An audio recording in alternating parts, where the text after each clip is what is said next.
ये पांडवों के आपको पूरा दृश्य और हर मकान पर कैसी कैसी आकृतियां बनी हुई हैं।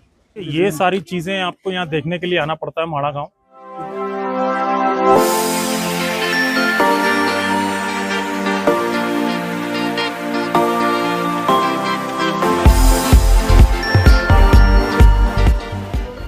मेरे पीछे का माहौल देख लीजिए आप, बहुत ही अद्भुत ये माहौल, और पहाड़ों पर बादल छा गए हैं। माड़ा चलेंगे, बने रहिएगा हमारे साथ। नाश्ता कर ले, दिखाता हूँ नाश्ता कैसा है। हमारा ब्रेकफास्ट और आपको दिखा देता हूँ ब्रेकफास्ट में हमने क्या क्या, पूरी और सब्जी है और एक और 2 मिक्स पराठे हैं और 3 चाय खाते हैं और आपसे फटाफट से मिलते हैं। हम लोग यहाँ बद्रीनाथ से माड़ा के लिए निकल रहे हैं और माड़ा हमारे इंडिया का सबसे पहला गाँव है। उसके बाद फिर माड़ा पास जो कि 65 किलोमीटर है और फिर चाइना स्टार्ट हो जाता है। माड़ा में किस तरह से गाड़ियों की लाइन लगी है और पार्किंग नहीं मिल रही है।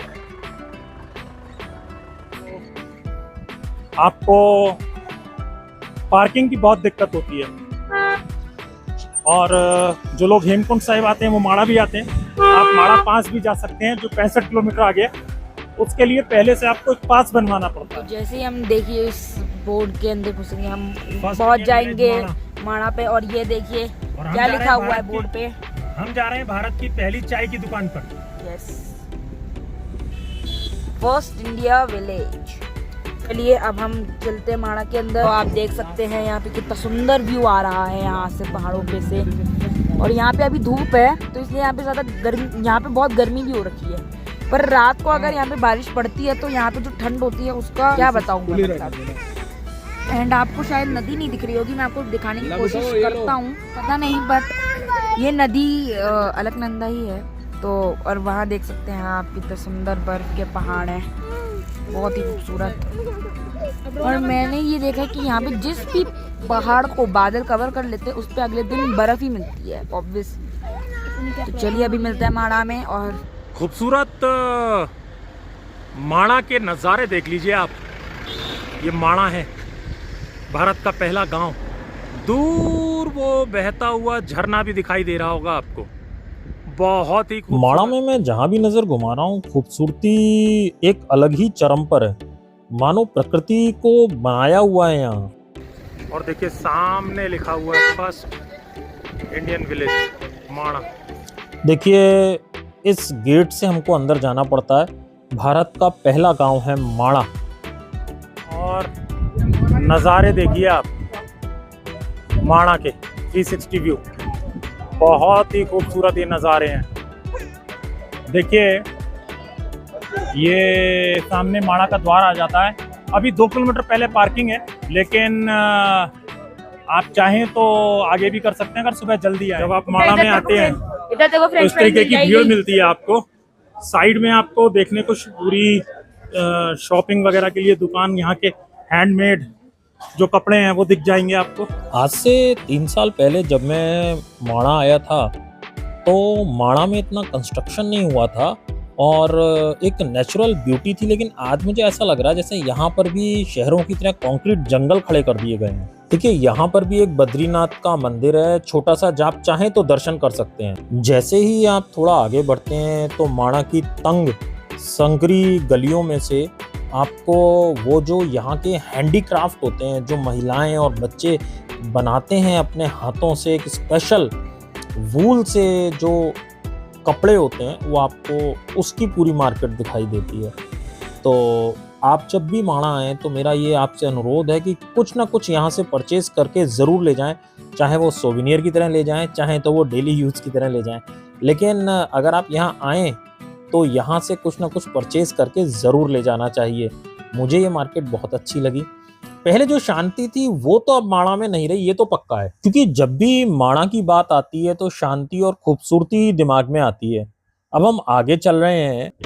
माड़ा में आपको बहुत सारे फूड ऑप्शंस भी मिल जाते हैं और साथ में आप सोविनियर वगैरह भी खरीद के ले जा सकते हैं अपने घर के लिए। फिलहाल थक के हालत खराब हो गई है, अभी जाना है व्यास गुफा पे। ये सारी चीजें आपको यहाँ देखने के लिए आना पड़ता है माड़ा गांव। कि लोग पूछेंगे माड़ा जाएं क्यों, तो ये वो सारी चीजें हैं माणा में जो आप एक बात मैं बिल्कुल क्लियर कर देना चाहता हूँ, यदि आप माणा आए तो ये सोच करके आइएगा कि आप थकेंगे, क्योंकि चढ़ाई बहुत ज्यादा है। अगर भीमकुल, सरस्वती धाम, केशव प्रयाग जाना है तो आपको लेफ्ट हैंड जाना होगा और गणेश गुफा, व्यास गुफा के लिए राइट हैंड पर जाना होगा। हर मकान पर कैसी कैसी आकृतियां बनी हुई हैं, बहुत ही खूबसूरत ये नज़ारे। अगर यहाँ से देखें आप, बहुत खूबसूरत माणा से ये नज़ारे। तक जाना है, सरस्वती नदी को क्रॉस करके भीमकुल पड़ेगा, वो भी दिखाऊंगा आपको रास्ते में। माणा को एक्सप्लोर करने निकले हुए हैं हम, बने रहिएगा हमारे साथ। पांडव आपको दिख ही रहे होंगे। जब भगवान कृष्ण ने अपनी देह त्याग दी थी तो पांडव भी इसी स्वर्गारोहिणी मार्ग से स्वर्ग की ओर चले गए थे, वही यहाँ प्रदर्शित किया गया है। अद्भुत ऊंचाइयां, और यहाँ से अलकनंदा दिखा रहा हूँ मैं आपको। ये देखिए अलकनंदा, खूबसूरत, कितनी तेज बहती हुई, अद्भुत ये नज़ारे, बहुत ही अद्भुत नज़ारे। आगे बढ़ रहे हैं, बहुत ही अच्छा ये रास्ता है।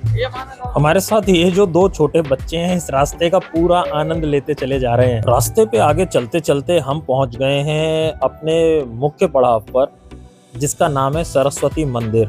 यहाँ से भीमकुल दिखाई देता है और माँ सरस्वती का पुराना मंदिर दिखाई देता है। ये सरस्वती माता का मंदिर है, ये देखिए, जय माँ सरस्वती। और सरस्वती नदी और ये भीमकुल, और जहाँ सरस्वती नदी अलकनंदा से मिलती है उसे केशव प्रयाग बोलते हैं। यहाँ एक अभी हाल में ही नया मंदिर भी बनाया गया है, मैं आपको दिखाना चाहता हूँ।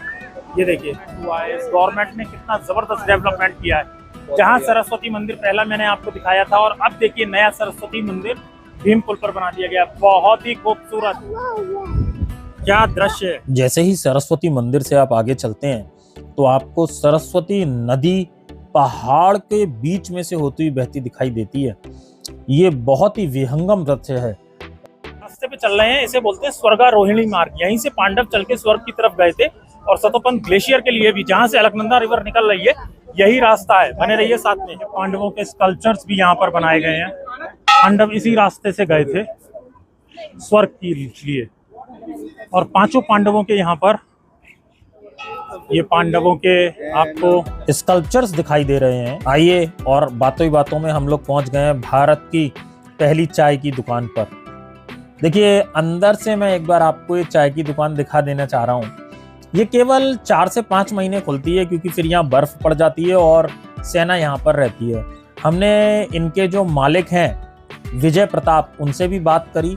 उन्होंने बताया कि ये केवल 5 महीने ही ये दुकान खोल पाते हैं। मैगी रखी हुई है, चने हैं स्प्राउट्स में, पकौड़े हैं, फ्रेंच फ्राइज हैं, मिर्ची के पकौड़े हैं, इसके अलावा बन टिक्की, बन मस्का, सब कुछ मिलता है यहाँ पर। तो मैंने अपने लिए यहाँ पर मंगाए हैं मिक्स पकौड़े चटनी के साथ, जो कि दिखने में स्वादिष्ट लग रहे हैं और हमको अच्छे भी लगे खाने में। जब मैंने इन भैया से बात करी तो इन्होंने मेरे को यही बोला कि सामान पूरा भरा रहता है, लेकिन जैसे ही नवंबर शुरू होता है तो सेना हमको आदेश कर देती है कि ये खाली करके आपको जाना है। तो उस समय सामान को नीचे तक पहुंचाना अपने आप में एक बहुत बड़ा चैलेंज रहता है। फिलहाल जब कभी भी आप आए माणा, तो ये सोच करके आइएगा कि भारत की पहली चाय की दुकान विजय प्रताप जी के यहाँ चाय जरूर पीनी है।